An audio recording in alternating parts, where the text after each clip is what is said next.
A very good afternoon and welcome to NTV News. I am Siksha Sharma. Let's take a look into the headlines first. Silence period for National Assembly members' election to begin from midnight. Candidates barred from any form of election publicity. Indian city of Ayodhya braces for a grand consecration ceremony of Ram Mandir today. Sister city Janakpur Dham in Nepal joins the celebration. Landslide in China's Yunnan province buries 47 people.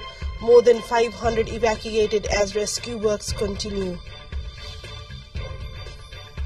And Nepal police plays APF Madhesh face of Sudur Paschim province, and Bagmati playing against Karnali in matches under Prime Minister's Cup cricket today.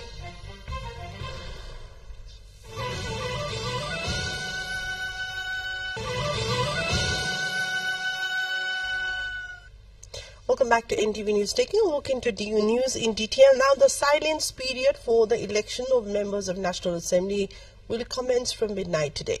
The election to choose 19 members of the upper house of the federal parliament is taking place on January 25. As per the election code of conduct, the silence period will begin from 48 hours before the voting day until the voting is closed in order to hold the election in a free, fair and fearless manner. Election campaigning and any type of discussions, interactions, assemblies, workshops and gatherings are prohibited during the silence period. The Election Commission has withdrawn the attention of all not to ask for votes through online, social sites, print or any other medium in favor or against any candidate or party. 2 persons died in a mini truck accident that occurred at Devghat Rural Municipality 2, Kotbai Bhokteni last night. 2 persons died when the mini truck vehicle en route to Chipchipe from Damoli veered some 500 meters off the road. The District Police Office Danahu confirmed the deceased have been identified as Nar Bahadur Gurung 65 and Bimaya Gurung 45 of Devghat 3, Dagara, informed the Deputy Superintendent of Police Mohan Bahadur Khad. Elsewhere in Dang, 2 people lost their lives in a tragic bus accident. The deceased have been identified as 36-year-old Bhimnath Yogi from Girua Rural Municipality and another Yuvraj Chaudhary. Inspector at the area police office Amelia Lal Bahadur Shrestha said the accident occurred near Rapti Bridge in Bhaluang of Dang, involving a passenger bus from Bardia bound to Kathmandu. The bus went off the road and fell into the Rapti River, resulting in the immediate deaths of Yogi and Chaudhary. Other 47 passengers were injured, with 2 in critical condition. This unfortunate event follows a recent bus accident at the same location where 12 people lost their lives.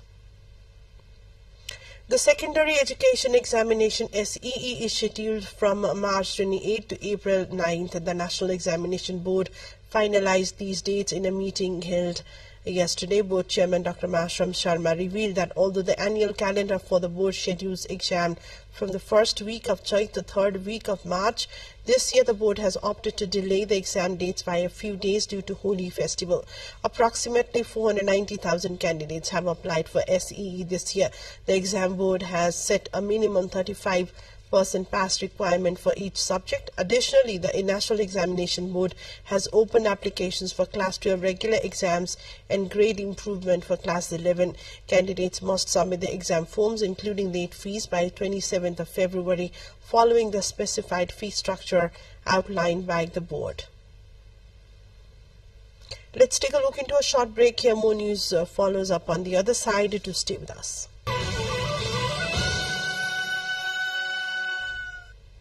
Welcome back to NTV News. Towards other developments, where the Indian city of Ayodhya is all decked up for the Sri Ram Mandir Pran Pratishtha, the ritual to mark Hindu god Ram entering his new abode.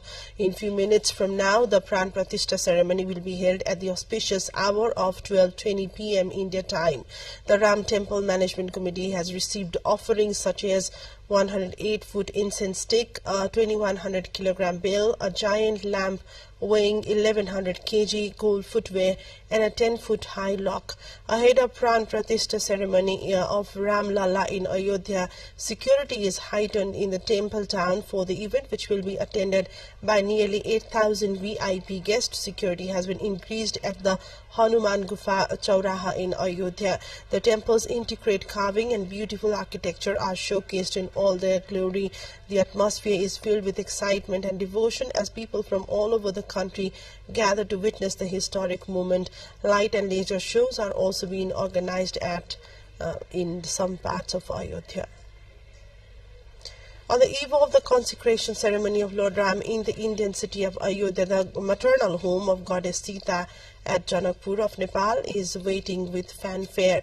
The Janakpur Dham in Madhya province is organizing a slew of events in Madhya province of Nepal as a gesture of devotion. Around 500 followers of Lord Ram have visited Ayodhya in Nepal. Ayodhya in India. Nepal also sent Bhar, a convoy of carried over 3,000 unique gifts for Lord Ram and goddess Sita as a celebration for Lord Ram entering his new abode today. Celebration marks all over the world in some way or the other, marking the consecration ceremony of Lord Ram in Ayodhya of India. Let's take a look into some other developments where there are still some places in Nepal where children do not go to school. Young children who are of the age to attend school face the unfortunate denial of education due to lack of schools in their local surroundings. In the remote region of Sangja's Galyang Municipality 19 children of the Majhi community face hurdles accessing education due to the absence of local schools.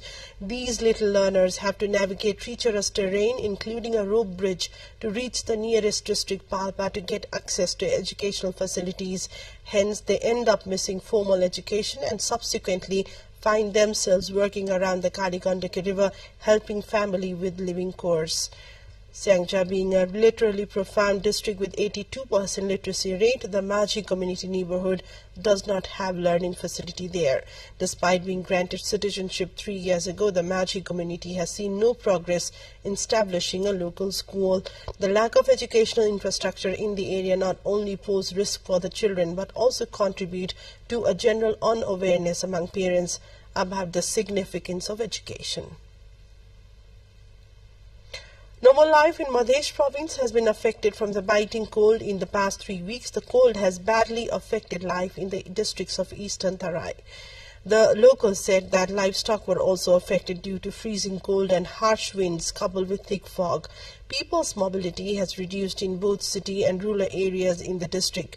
The business people said that the sale of thick woolen clothes has upped with the dip in weather. Likewise, medical practitioners have shared that there has been a surge in the number of patients suffering from cold-related ailments such as cough, asthma, and other in the district hospitals and health facilities. Children, elderly people and pregnant women are at the receiving end due to the severe cold.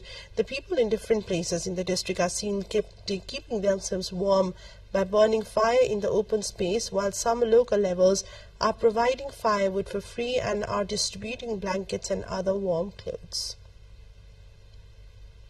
Let's take a look into yet another break. Stay with us for more updates.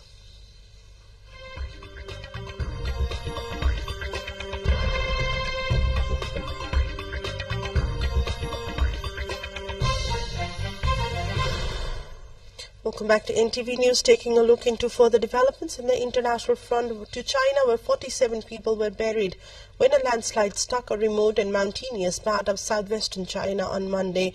The state media reported the pre-dawn landslide hit the Zhejiang County of the Yunnan province. CCTV, the state broadcaster, said around 18 households were buried and that more than 200 people were urgently evacuated from the area. Authorities have launched an emergency response involving over 200 rescue workers as well as dozens of fire engines and other equipment.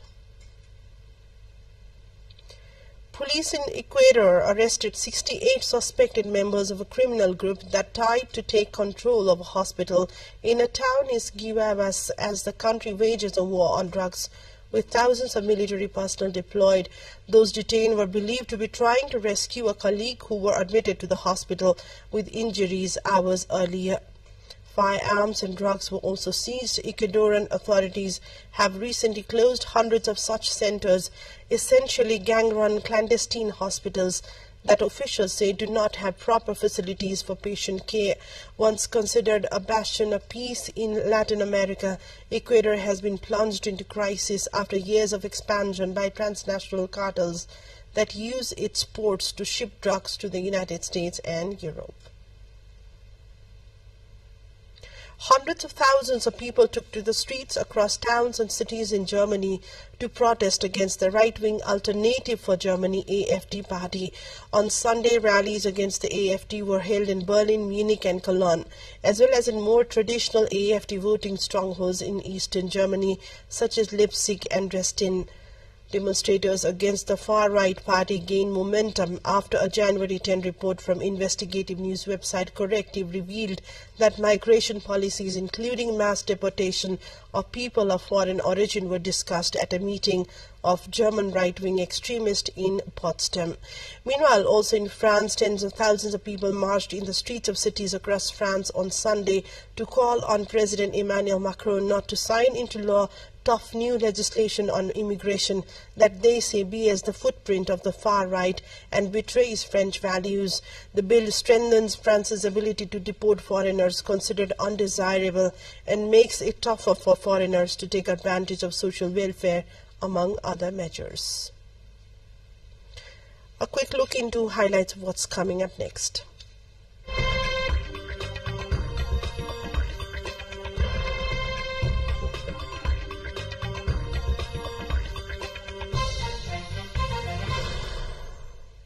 Widespread warnings are in place across the UK as Storm Aisha brings rain and gust of winds up to 80 miles per hour.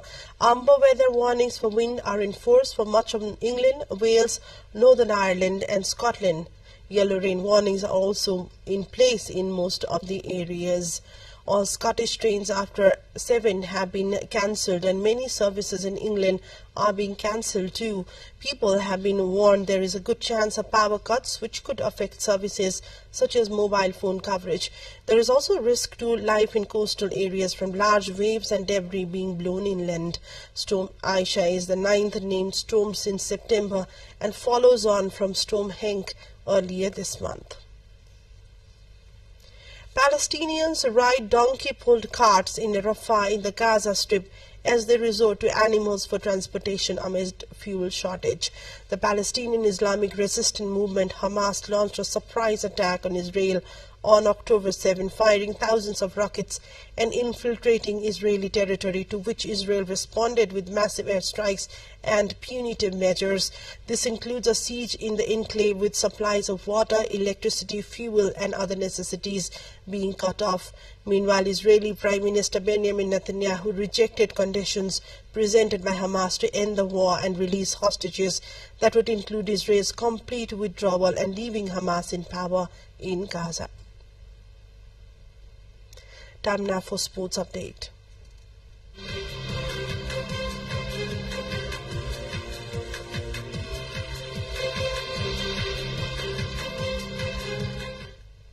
Three matches are being played in the Prime Minister's Cup Men's One-Day National Cricket Tournament.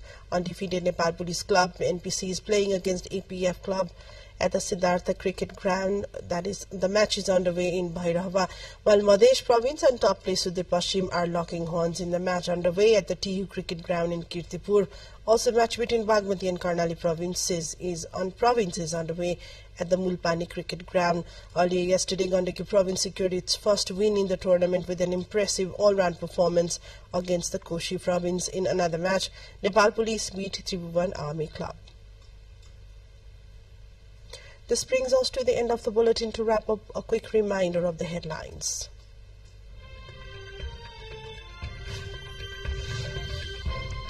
Silence period for National Assembly members' election to begin from midnight. Candidates barred from any form of election publicity. Indian city of Ayodhya braces for a grand consecration ceremony of Ram Mandir today. Janakpur Dham in Nepal joins the celebration. Landslide in China's Yunnan province buries 47 people, more than 500 evacuated as rescue works continue. where Nepal Police plays APF. Madhesh face of Sudur Pashchim Province and Bagmati playing against Karnali in matches under Prime Minister's Cup cricket today. That's all for now. Thanks for watching. Have a great day ahead and namaste.